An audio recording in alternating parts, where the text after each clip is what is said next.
ಪ್ರಿಯ ನಿರೀಕ್ಷಕರೇ ನಮಸ್ಕಾರ. ಬಿರ್ಬಲ್ನ ವಿಶೇಷ ಕಾರ್ಯಕ್ರಮಕ್ಕೆ ಆತ್ಮೀಯವಾದ ಸ್ವಾಗತ. ವೀಕ್ಷಕರೇ, ಪಾಪ ರಾಹುಲ್ ಗಾಂಧಿ ಇವರನ್ನು ನೋಡ್ತಾ ಇದ್ರೆ ಒಂದು ಹಾಡಿನ ಸಾಲು ನೆನಪಾಗುತ್ತೆ.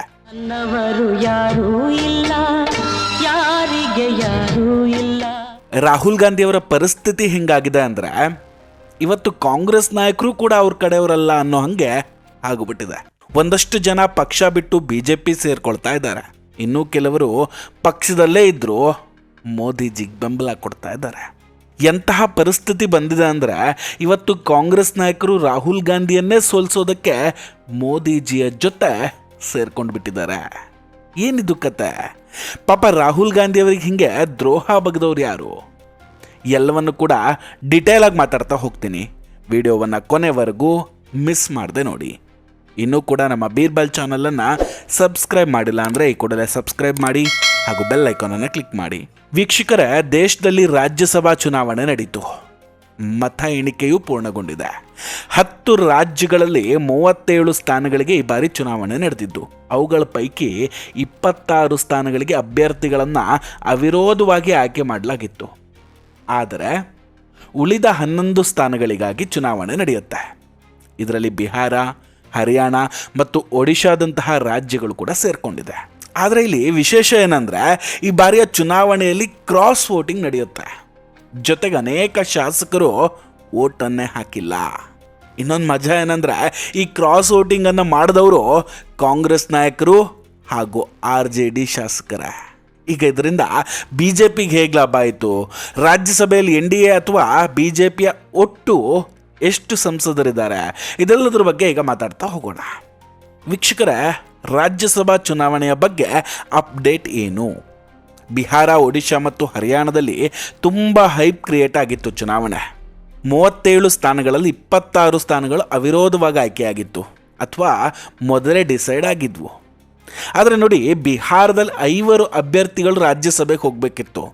ಅದರ ಲೆಕ್ಕಾಚಾರದ ಪ್ರಕಾರ 4 NDA ಮತ್ತು ಒಬ್ಬರು ವಿರೋಧ ಪಕ್ಷದವರಾಗಬೇಕಿತ್ತು.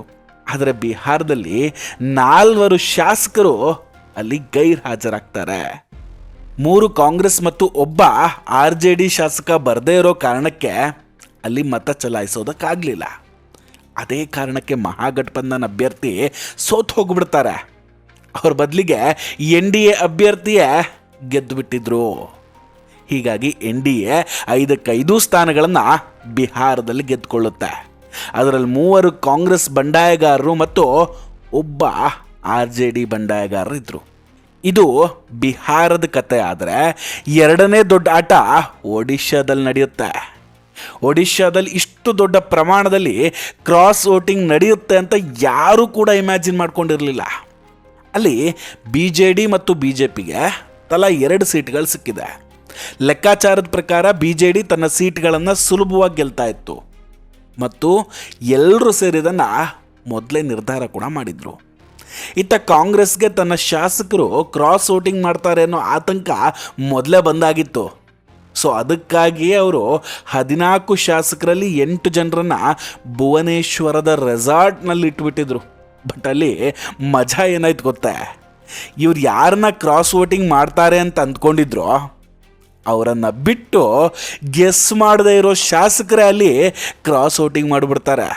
ಒಟ್ಟು 11 ಶಾಸಕರು ಕ್ರಾಸ್ ವೋಟಿಂಗ್ ಮಾಡಿದ್ದು. ಅದರಲ್ಲಿ 4 ಕಾಂಗ್ರೆಸ್ನವರು ಮತ್ತು ಬಾಕಿ ಉಳಿದವರು BJD ಅವರು ಅಂತ ಹೇಳಲಾಗ್ತಿದೆ.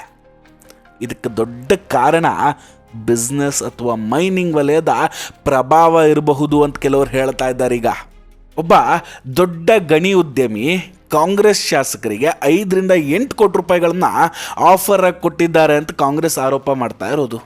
ಇವರಲ್ಲದೆ ರಮೇಶ್ ಜೇನಾ, ಅರವಿಂದ್ ಮಹಾಪಾತ್ರ, ಸನಾತನ ಮಹಾಕುಂಡ್, ಸಭಾಷಿಣಿ ಜೇನಾ, ಶೌಬಿಕ್ ವಿಶ್ವಾಲ್ ಮತ್ತು ಸೋಫಿಯಾ ಫಿರ್ದೌಸ್ ಅವರು ಸ್ಪಷ್ಟವಾಗಿ ಕ್ರಾಸ್ ವೋಟಿಂಗ್ ಮಾಡಿದ್ದಾರೆ ಅನ್ನೋದು ಗೊತ್ತಾಗಿದೆ.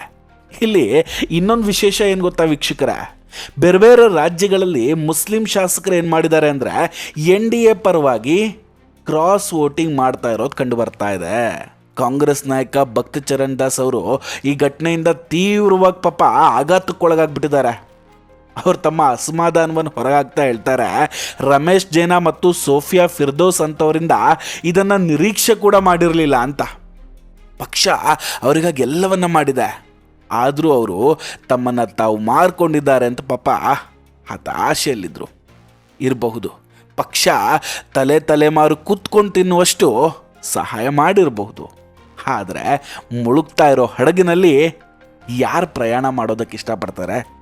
ಈಗ ಈ ಕ್ರಾಸ್ ವೋಟಿಂಗ್ ಮಾಡಿದ ಶಾಸಕರ ಸದಸ್ಯತ್ವವನ್ನು ರದ್ದು ಮಾಡೋದಕ್ಕೆ ಸ್ಪೀಕರ್ ಅವರಿಗೆ ಪತ್ರ ಬರೆಯೋದಕ್ಕೆ ಮುಂದಾಗಿದ್ದಾರೆ ಕಾಂಗ್ರೆಸ್ನವರು. ಹೇಗೆ ಶರದ್ ಯಾದವ್ ಅವರ ಪ್ರಕರಣದಲ್ಲಿ ನ್ಯಾಯಾಲಯ ಕ್ರಮ ತೆಗೆದುಕೊಳ್ತೋ ಅದೇ ಕ್ರಮ ಇಲ್ಲೂ ಕೂಡ ತೆಗೆದುಕೊಳ್ಳಬಹುದು ಅನ್ನೋ ನಿರೀಕ್ಷೆ ಇದೆ ಅಂತ ಹೇಳ್ತಾ ಇದ್ದಾರೆ. ಬಟ್ ಏನೇ ಹೇಳಿ, ಇದನ್ನೆಲ್ಲ ನೋಡ್ತಾ ಇದ್ರೆ ರಾಹುಲ್ ಗಾಂಧಿಯವರ ಹಳೆಯ ಭಾಷಣ ನೆನಪಾಗ್ತಾ ಇದೆ. ರಾಹುಲ್ ಗಾಂಧಿಯವರು ಹೇಳ್ತಾರೆ, ಕಾಂಗ್ರೆಸ್ನಲ್ಲಿ 3 ರೀತಿ ಕುದುರೆಗಳಿದೆ ಅಂತ. ಒಂದು ಮದುವೆ ಕುದುರೆ, ಇನ್ನೊಂದು ರೇಸ್ ಕುದುರೆ, ಮತ್ತೊಂದು ಕುಂಟು ಕುದುರೆ. ಈಗ ರಾಹುಲ್ ಗಾಂಧಿ ಯಾಕೆ ಆ ಡೈಲಾಗ್ ಹೊಡೆದಿದ್ರು ಅನ್ನೋದು ಅರ್ಥ ಆಗ್ತಾ ಇರಬೇಕಲ್ವಾ? ಆದರೂ ಕಾಂಗ್ರೆಸ್ ಶಾಸಕರು ಯಾಕೆ ಯಾವಾಗಲೂ BJP ಪರವಾಗಿ ಇಲ್ಲಿ ಕ್ರಾಸ್ ವೋಟಿಂಗ್ ಮಾಡ್ತಾ ಇರೋದು? ವೀಕ್ಷಕರೇ, ಇಲ್ಲಿ ಕಾಂಗ್ರೆಸ್ ಹೈಕಮಾಂಡ್ಗೆ ಆಯಾ ರಾಜ್ಯ ಘಟಕಗಳ ಮೇಲಿನ ಹಿಡಿತದ ಕೊರತೆ ಏನಿದೆ ಅದು ಎದ್ದು ಕಾಣ್ತಾ ಇದೆ. ಅದರ ಜೊತೆಗೆ ಬಣ ರಾಜಕೀಯ ಕೂಡ ಇದಕ್ಕೆ ಕಾರಣ. ಹರಿಯಾಣ ಕಾಂಗ್ರೆಸ್ನಲ್ಲಿ ಭೂಪೇಂದ್ರ ಸಿಂಗ್ ಹೂಡಾ ಬಣ, ಕುಮಾರಿ ಶೆಲ್ಜಾ ಬಣ ಮತ್ತು ಸುರ್ಜೇವಾಲಾ ಅಂತ ಬಣಗಳಿದೆ.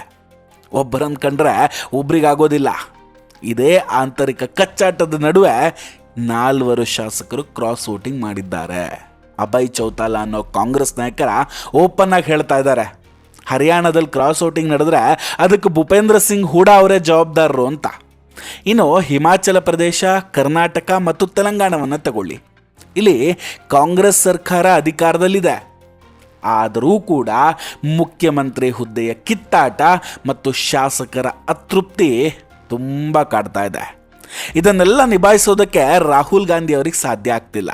ಇದೇ ಕಾರಣಕ್ಕೆ ಕಾಂಗ್ರೆಸ್ ನಾಯಕರು ಕಾಂಗ್ರೆಸ್ಸನ್ನೇ ಸೋಲಿಸಿ ಮೋದಿಜಿಯನ್ನು ಗೆಲ್ಲಿಸ್ತಾ ಇರೋದು. ಪಾಪ ರಾಹುಲ್ ಗಾಂಧಿ ಅವರಾದರೂ ಏನು ಮಾಡೋದಕ್ಕಾಗುತ್ತೆ ಹೇಳಿ?